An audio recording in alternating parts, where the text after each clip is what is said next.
जय श्री कृष्णा दोस्तों। हर हर महादेव। कैसे हैं आप सब? स्वस्थ और सुरक्षित होंगे। दोस्तों, आपके सभी वह सपने जो आपने देखे हों सभी पूरे हों, जितनी इच्छाएं मन में हों वह सब पूरी हों, यही मेरी तरफ से आप लोगों के लिए दुआएं हैं। इन सब को पाने के लिए, अपने सपनों को पूरे करने के लिए हमें कुछ करना होगा। क्या करना होगा? बड़ों का आदर, दान पुण्य और जो भी हम धार्मिक कार्य कर सकते हैं, हमारी क्षमता है उतना अवश्य करें। गाय के लिए अपने हिस्से में से कुछ निकालें, कुत्ते को दें, कुछ दान निकालें, कुछ दान दें। यह सारे कार्य हम लोगों के आगे के जो भविष्य है उसको उज्जवल बनाता है। यदि आप न्याय संगत कार्य करते हैं, धर्म पर चलते हैं, तो आप यह मान के चलिए कि आपका ज़्यादा अनिष्ट कभी नहीं हो सकता। आप पूजन पाठ नहीं भी कर पा रहे हैं तो आप सिर्फ सत्य बोलने में विश्वास रखें, किसी को बरगलाएं नहीं, किसी से झूठ ना बोलें। आप यदि ये करते हैं तो आप देखना आपके दिनों में कुछ ना कुछ परिवर्तन अवश्य आएगा। आपके बुरे दिन नहीं रहेंगे, हमेशा अच्छे दिन बने रहेंगे। हमें अपने जीवन में दोस्तों ऐसी ही कोशिश करना चाहिए कि जाने अनजाने में भी हम किसी को कष्ट ना पहुंचाएं, किसी को की हानि ना करें। हम यदि किसी को कष्ट पहुंचाते हैं, किसी का धन छीन लेते हैं या किसी का अनिष्ट करने का सोच भी लेते हैं तो ये हमारे भविष्य को अंधेरे में पटक देता है, अंधेरा हो जाता है हमारे भविष्य में। आप हमेशा कोशिश करें। पूजन पाठ करना एक अलग बात है, पूजन पाठ करना बहुत अच्छी, इससे हमें एक हिम्मत मिलती है हर कष्टों को सहन करने की। हमारे कष्ट, हमारे संकट के दिन कहाँ निकल जाते हैं हमें नहीं पता चलता। आसानी से, सरलता से हम वह दुख के दिन निकाल देते हैं भगवान के सहारे। किंतु यदि पूजन पाठ करने के साथ साथ हम यदि किसी का अनिष्ट करते हैं, किसी को दुख पहुंचाते हैं तो ये हमारे लिए बहुत नुकसानदायक होता है। हम किसी का अहित करते हैं तो हमारा भी हित नहीं हो सकता, हमारा भी अच्छा नहीं हो सकता। आप इस बात का ध्यान रखते हैं तो आपका आगे का जीवन, आगे का भविष्य बहुत उज्जवल होता है। मैंने कई लोगों को देखा है दोस्तों, जो यदि पैसा पास में हो तो बहुत दिखावा करते हैं।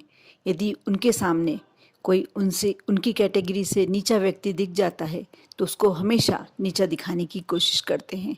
ऐसा बिल्कुल भी नहीं करना चाहिए। ऐसे व्यक्ति कहाँ जाके मात खाते हैं मालूम भी नहीं पड़ता। जो दूसरों को यदि दुखी करते हैं, किसी की इंसल्ट करते हैं, किसी की बेइज्जती करते हैं तो वह स्वयं भी कभी सुखी नहीं रह सकते। दोस्तों, हमें किसी भी व्यक्ति की हाय बद्दुआ कभी नहीं लेना चाहिए। बिल्कुल कोशिश यही करना चाहिए, यदि कोई व्यक्ति भूखा हमारे सामने बैठा है और हम उसके सामने 56 भोजन लगाकर करते हैं तो आप मान के चलिए, यदि हो सकता है कि वह भूख के कारण उसकी नज़र उस खाने पर पड़ गई तो हो सकता है आगे आपको खाना ना भाए। जो आपकी पसंद की चीज़ थी वह आपसे छूट जाए, उसे देखकर भी आपका मन बिल्कुल ना करे। कहते हैं कि नज़र लगना इसी को कहते हैं। हम अपने आप में बहुत सोचकर किसी को अपने सुंदर कपड़े पहनकर वो दिखाते हैं कि हमने इतना सुंदर पहना हुआ है। ये गलत तरीका है। किसी की किस समय किसकी नज़र कैसी पड़ जाए, किसकी हाय लग जाए, इस बातों से आपको अवश्य डरना चाहिए। कोशिश करना चाहिए कि हम ऐसी बातें ना करें। दोस्तों, मैंने अपने जीवन में ये तक देखा है कि किसी का अच्छा भला कारोबार चल रहा है, वह पूरे सुखों से, समृद्धि से भरा हुआ है और अचानक कुछ ऐसा होता है कि धीरे धीरे डाउन चला जाता है और ऐसी कंडीशन आ जाती है कि घर में 2 जून का खाना भी मिलना मुश्किल हो जाता है। होता है ऐसा। कोई अच्छी सर्विस पे लग जाता है, अचानक उनके परिवार के सदस्यों की या उसके एकदम से ऐसा लगता है कि अलग मिजाज हो गए हैं, मिजाज ही बदल गए हैं। ऐसा कहा जाता है, कहावत है ऐसी कि देखो उसके मिजाज ही बदल गए। यदि ऐसा होता है तो जल्दी ही जितना ऊंचा उठता है इंसान और जितना घमंड आता है, कहते हैं उतनी ही जल्दी वह इंसान नीचे की ओर आ जाता है। किसी की बद्दुआ, किसी की हाय, किसी की नज़र यदि ये होती है जिस व्यक्ति पर, वो व्यक्ति कभी भी समृद्धि से भरा हुआ नहीं हो सकता। साथ ही दोस्तों, यदि किसी का हिस्सा किसी ने दबा लिया, किसी का पैसा किसी कारण से किसी ने रख दिया, तो ये मान के चलिए आप इस जन्म में ना सही, अगले जन्म में आपको चुकाना होगा। देना तो होगा, किसी भी हाल में देना होगा, वापस करना होगा।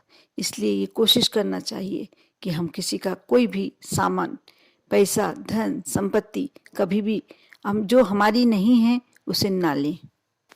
एक और बात, साथ ही दोस्तों, यदि गलत रास्ते से आया हुआ धन, ये मान के चलिए आप कि गलत रास्तों में ही जाएगा। आपके बच्चे, आपका घर का कोई सदस्य इस ऐसी लाइन में पड़ जाएगा कि वह पैसा कोई बुरी संगतों में चला जाएगा, कोई बीमारी, कोई ऐसी घटना, आकस्मिक दुर्घटना, उसमें चला जाएगा। आप कभी भी किसी का बिना अपने हिस्से का धन ना लेने की कोशिश करें। कोशिश करें कि उसका धन उसके पास ही रहे, हमें ज़रूरत नहीं है।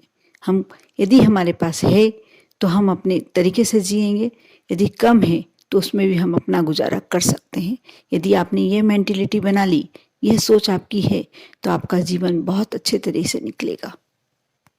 यदि किसी कारण से आप भी कुछ ऐसी परेशानियों से गुजर रहे हैं, तो आज मैं एक नंबर बताने जा रही हूँ। इस नंबर को आप किसी भी दिन किसी भी पेन से लिख लें।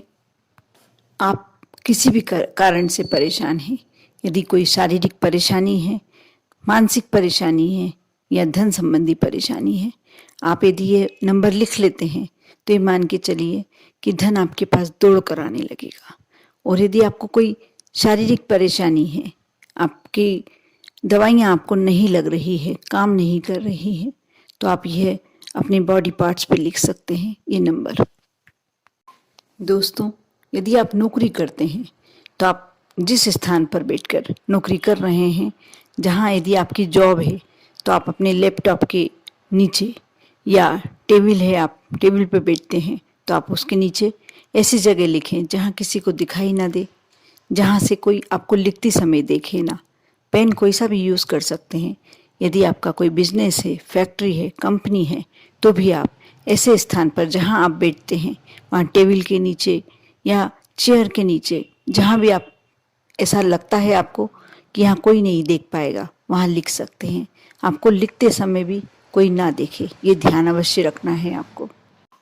बस एक बार आपने नंबर लिख दिया, आपको इसे ना बदलना है, ना डबल से लिखना है, कुछ नहीं करना, ना जाप, ना मंत्र, ना तंत्र और ना ही दीपक दिखाना, कुछ भी नहीं करना। बस एक बार नंबर लिख लें।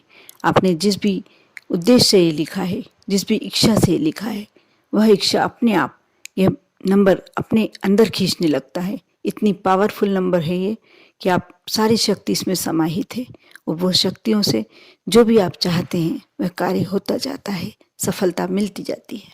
दोस्तों, अब ये नंबर मैं बताने जा रही हूँ, आप ध्यान से सुने, अवश्य सुने ध्यान से, और इसे लिख लें।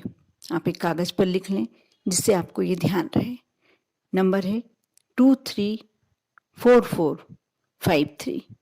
मैं आपको एक बार फिर से बता देती हूँ, 234453। ये नंबर आप जहाँ भी लिखते हैं, यदि आप कोचिंग सेंटर चलाते हैं तो आप वहाँ लिख सकते हैं, जहाँ आप बैठते हैं। तो आप देखेंगे कि बच्चे, स्टूडेंट आपके यहाँ कैसे भरने लगते हैं अपने आप आके। आपको कोई एडवर्टाइज नहीं करना, कोई पब्लिसिटी नहीं करना, अपने आप ही बच्चे आने लगते हैं। यदि आप दुकान पे बैठते हैं, दुकानदार हैं, तो आपके कस्टमर बढ़ते जाएंगे। बस आप इस नंबर का कमाल देखें, नंबर लिखें। बस आपको ये नंबर लिखते समय 2-3 बातों का ध्यान अवश्य रखना है। इसमें कुछ भी नहीं करना, बहुत सरल सा, एक बच्चा भी कर सकता है यह उपाय सफलता पाने के लिए। हर क्षेत्र में, जिस क्षेत्र में सफलता पाना है वहाँ ये नंबर लिख सकते हैं। लेकिन कुछ बातें आपको अवश्य ध्यान रखनी है। सबसे पहली और अहम बात, आप श्रद्धा रखेंगे, विश्वास रखेंगे।